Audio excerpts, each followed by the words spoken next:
The Southern Africa Telecommunications Network and Applications Conference, SATNAC, wraps up today. Let's get more on this with SABC News Senior Economics Reporter Nompumelelo Siziba. A very good afternoon to you, Nompumelelo. Take us through what's happened today.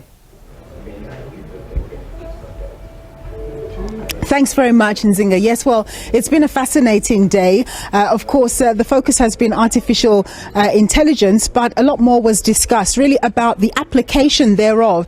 How do the professionals here who are gathered, how do they ensure that they go through processes to ensure that AI becomes more accessible to more South Africans? There was the discussion of the digital divide and ensuring that that's bridged. The key issue that was discussed here was the issue of infrastructure. Infrastructure basically means, having your phones, having your laptops, having basic things to be able to then hop onto the internet and what have you, so that you can now gain access to all the goodies that are available that avail themselves through artificial intelligence. So that's one hurdle that's being discussed. Maybe policy decisions need to be made around that so that more people can access that benefit and then be able to, use technology for medical services, for being able to apply for jobs without having to go to the next city, and all sorts of things, practical things that make our lives easier. I'm happy to say that my guest has now joined me. He is Mr. Amit Sharma. He's the Chief Technology Officer at Huawei. He did give a presentation earlier, very highbrow presentation on models and how Huawei has been programming models to be able to do marvelous things, but we're hoping that he can break down some of the issues for us. Mr. Sharma, thank you very much for joining us. So we understand that you guys have been spending a lot in terms of research and development. Just give us a sense of some of the results that have come from your R&D. Fine. Thank you very much for inviting me for this interview. Basically, we have done a lot of innovations in artificial intelligence technology. Huawei Pangu model is one of the foundation model for the artificial intelligence we have developed, and we have also applied it into various industry scenario.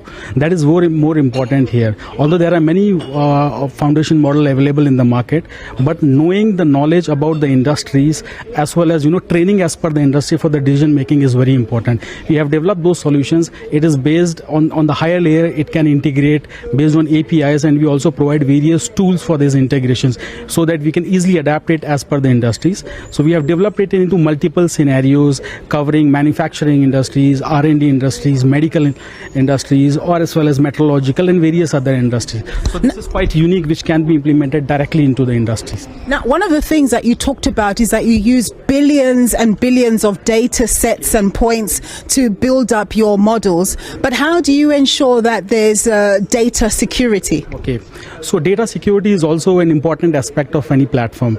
And basically, we have provided on a deployment side, we have provided 3 models here. One is on the public cloud, other one is on premises cloud, which is based on Huawei Cloud Stack, and the third one is based on the on-premises equipment. These are the 3 deployment model. But as part of the training model as well, we have implemented various data security mechanisms there as well. Yeah. So one of the areas that you touched on is the efficiencies that artificial intelligence brings in industrial operations. Please give us an example of how you can bring efficiencies, that is cost of doing business, down in industry. Okay, fine. So basically, when we develop any artificial intelligence platforms, the baseline is the knowledge mining. So after you do the knowledge mining, then basically you to train that model. So what Huawei has done is, during that knowledge mining phase, we have collected the information, which is tens of billions of data sets, as well as hundreds of terabytes of the data, which is as part of the mining. In training the solutions, what we have done is more than 50 million questionnaires we have designed from the industry experts, getting information from the local, Wikipedia, encyclopedias, and various institutions. And then what we have done is we have trained that model based on expertise. So skills and expertise both are there into this in this model. And then after we have implemented it into industry scenarios, then the model learned directly from the industries as well. So 3 level of implementation is done to make this model right from mining to training and then applying it into industry. Likewise, we have also implemented various industry specific scenarios based solutions as well, and the open API, it can also be integrated with industry. So this is what we have done. Another area you touched on was the mining industry. You talked about how you're able to ensure there's better safety, because that is an issue even here in South Africa. Tell us about how AI is able to intercede there. Okay, so in mining industry, basically when we developed this model in 2021, we implemented it into multiple mining industries, coal mines in China. And then when the model was developed, then definitely, we developed solutions based on the applications as well. For example, scrapping was a main problem there. We were not able to, identify the scrap, which is, and then it was getting wasted. So we implemented that as well. Likewise, for safety and security, the model is trained in a way that, for example, let's suppose there's a manufacturing industry wherein wearing a helmet is a mandatory requirement. So this is just one of the use cases actually. So that is for safety and security of, the people who are going inside and, should have helmet. Likewise, there are multiple mechanisms which are implemented here. During COVID time, facial recognition based on, mask was very mandatory. So we implemented that also in China so that everyone is wearing mask, and definitely that can, this spread of the COVID can be reduced in that case. So it is implemented in many ways in industries actually. Yeah.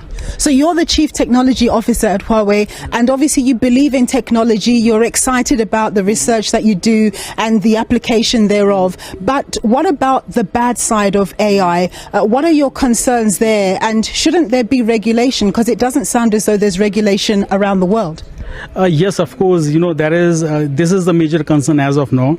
Although the technology is very disruptive and it can bring changes in terms of increasing the efficiency as well, but there is some negative sides of it as well. So I totally agree with you that regulations are also required in this technology. However, what we have seen is from ages there are many new technologies came, transformation came, and it created threat for the old technologies.